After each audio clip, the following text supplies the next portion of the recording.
Have you ever looked at a room and thought, I know this could be better, I just don't know where to start? And so you go ahead and you open Pinterest and then you keep scrolling, you save ideas, you save things to the board, but then you realize that naturally actually helps you picture your space with your layouts in a real style you'd actually use. That's the frustration. So in this video, I'm building a solution, which is really an AI interior designer, where you upload one photo of your room, you choose a style, and then you get back a redesigned version in seconds. And the good part about this tutorial is that I'm not doing anything complicated. This tutorial is actually beginner friendly. And so you're going to use n8n as a backend API, and then we're going to expose it through a webhook. We're going to connect a simple front end and let Gemini handle the redesign. And you see how the workflow analyzes the room, it writes the prompts, generates a new image, and then sends it back to the UI. So if you've been building AI automations or AI powered workflows inside n8n for a while now, and you want to transform that backend into a front end people can actually use, then this can be your blueprint. I would like to also mention that if you want to have access to the templates to this exact automation, then you can join my school community. I'm going to leave the link in the comment section below so that you can have access to it as well. I already do have a similar tutorial where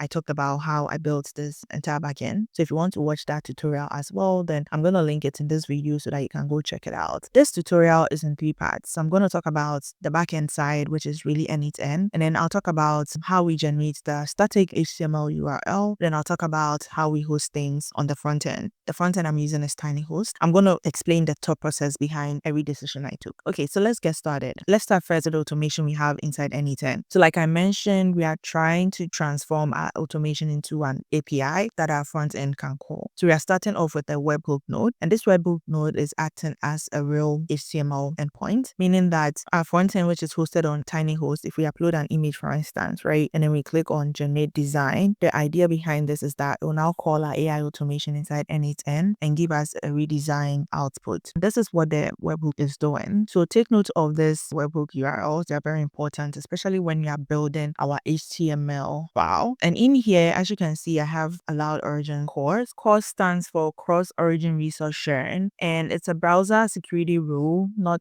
n8n specific. You can see I have star in here. You don't want to put star in here. You want to put in the exact URL in here. And the reason why you want to do that is because you want to make sure that random websites don't secretly call your n8n automation. So instead of having star in here, you want to make sure that you're putting in the exact URL in here. Another security rule you can have on your webhook is to include authentication. That way, again, you're able to tie things really that way. So if you are doing this as a production-based application, you want to commercialize it and everything, then I do recommend that you have authentication and everything set up in here as well. Now, the other thing I want to talk about is other things you have here, like name. We are passing in post options, and then in terms of the access control for like the headers, we are passing in content. So once you upload the image is shown in here, and this image is coming in as a binary file, and so you want to make sure that you are transforming it into a base64 string. The reason why we are transforming this into a base64 string is that our image generation endpoint, in this case which is Gemini, would only accept a base64 string or a URL. They won't accept the binary file that way. So we want to convert this binary file we are getting into a base64 string, and that's why we are using the extract from file node in here. Now the next step is, once we extract from file, we just want to make sure that we are standardizing all the payloads we've received from the webhook node and all that. And so if you look at our website here, we are passing things like the room type, we are passing things like the style we want, and we are passing things like notes, right? So all these are things that we are receiving from the front end. So we just want to make sure that we are just extracting just the information we need. In this case, we just need the room photo, the room type, and the preferred style. So I'm just dragging all of that inside here just to make it a lot more clean. We don't want to like include all these things that we don't need, right? So we are just passing through the only fields that we need. Now let's move on into the next step, which is really the AI agents node. So inside this AI agents node here, we are passing in like a prompt and a system message. So now in terms of the prompts, this is like a simple prompt I'm passing in. I'm passing in like, can you generate a prompt for the redesign? But in terms of the system message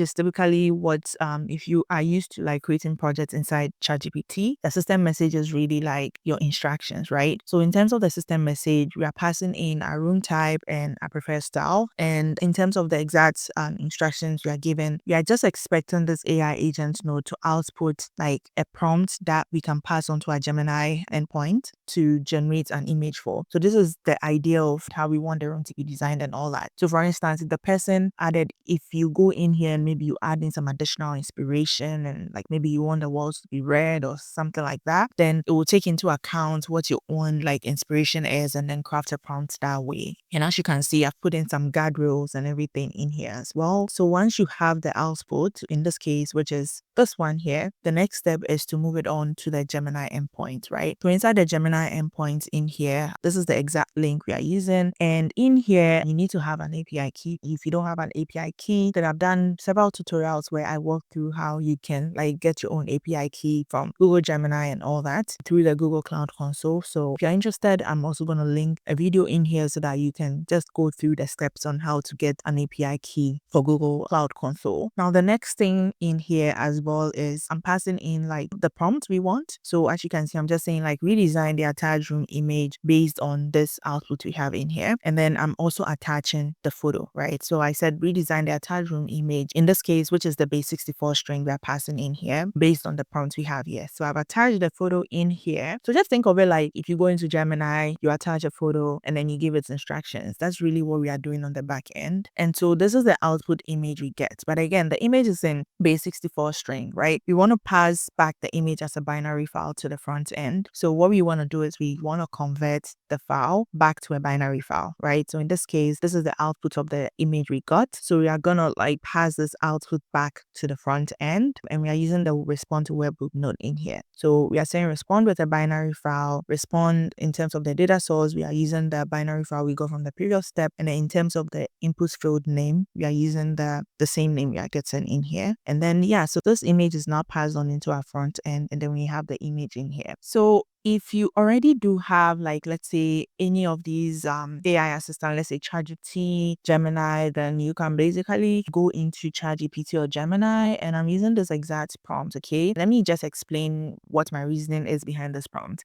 One thing I want to touch on is the fact that like the most important part of this prompt is the webhook URL. You can rewrite everything. You don't need to follow like the exact prompts I'm using in here. You can talk about like, I have a modern, clean, visually appealing design. If you want to use like something that's not modern, you want to use something antique, something else, you can change it. But I'm just giving this part of the prompt is really just like talking about how the aesthetic should look like. And I'm talking about I need to have like a file upload for a room image, a drop down to select room type, drop down to select design style, and then optional text for notes. And I want to have a button to submit the request. And then in terms of the behavior, I'm talking about use fetch to post the form data request for webhook URL. This part is very important, okay? Webhook URL must be defined as a constant at the top of the script. And then I talk about the fact that you want to send the uploaded image under the form data field name data. And again, I'm going to leave the prompt to this exact HTML file as well in my school community so that you can have access to it. But this is really the prompt I'm using. And I'm saying that everything must be in one HTML file. Page must work when hosted on a static host like Tinyhost, and do not include a backend code or environment variables, because these are additional improvements that you can add to make this into a full-blown application. I'm going to click enter in here. And while this is generating, I want to talk about improvements you could make to this exact application we are building. So this tutorial is just focusing on the front end and then the back end, right? But if you want to make this into a fully blown application, then you want to include things like authentication. So you can have like an API key check in the webhook, or if you require like what I mentioned earlier on, like if you want to make sure that like the right people, authorized people are calling the API, then you can have an API check. You can have like require a signed header. You can also have like rate limiting. You can have payments. Like if you want people to pay, then you can connect its workflow now to like Stripe or something like that. You can do that integration. You can modify this entire app into other things, right? And maybe for instance, if you want to, instead of generating just one variation, you want to maybe have 3 different variations, you can modify all that as well. You can save outputs in a database. This is you trying to make this into a production ready application. So once this is done generating, what you want to do is you just want to copy the code and you want to paste it into an IDE or like a text editor. So I do have Google's anti-gravity on my computer. So that is what I'm going to use. Okay. So you don't need to have Google anti-gravity. And if you don't even know what Google anti-gravity is, just think of it as like AI assisted coding IDE on your computer. Okay. And I do have a course on this on LinkedIn Learning as well. I'm going to leave the course to LinkedIn Learning in the comment section as well so that you can go watch that one as well. But yeah, so inside Google anti-gravity, I'm just going to click on new file and then you can just give it a name and then you can just copy paste the code you got from ChatGPT in here. You just want to name the file index.html. And so once you name the file, you store it on your computer and then this is where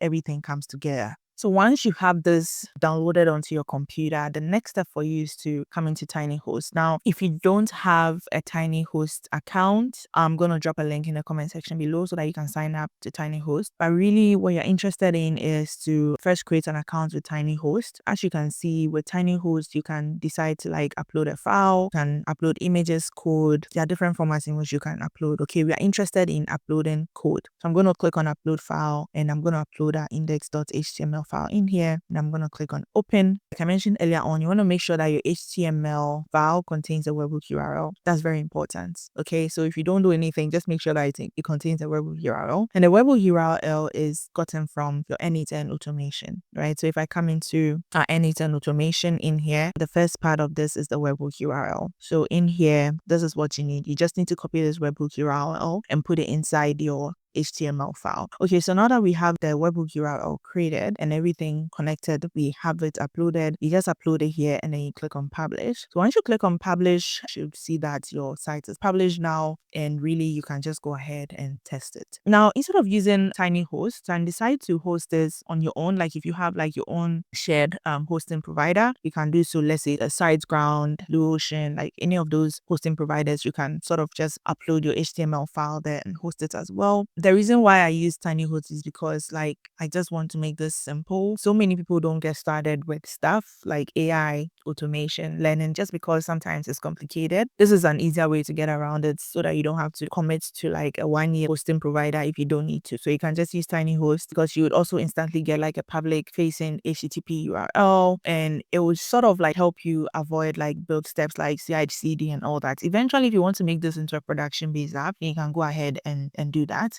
To be honest, you're not able to set like environment variables. There are no server-side logic, no authentication layer, no custom headers or UI. So it's just fine here as a demo because the front end is just a thin UI and all our raw logic lives inside n8n. Alternatively, you can also use things like Vercel. So if you want, let's say things like environment variables, you want multiple pages, you want version control in the UI, you can just use the same HTML, just hosted a lot more like professionally. Also, you can use things like Babel. So you can use Babel if you are non-technical, you want authentication, you want forms and you want dashboards and you want a no-code UI builder, then you can use that as well. Everything will just stay the same, okay? And then finally, you can also use like Flutter, right? You can use this like if you want to eventually build like a full product, you can decide to use like Flutter. If you want to make this into a mobile application, then you can also do same as well. If you want like complex UI, you can also use Flutter for that. Like I said, nothing really changes here. It's the same webhook, same API. So that's the power of this architecture. You can sort of like transform it into anything you want. But yeah, that is it for today's tutorial. Let me know in the comment section below. Where did you get stuck?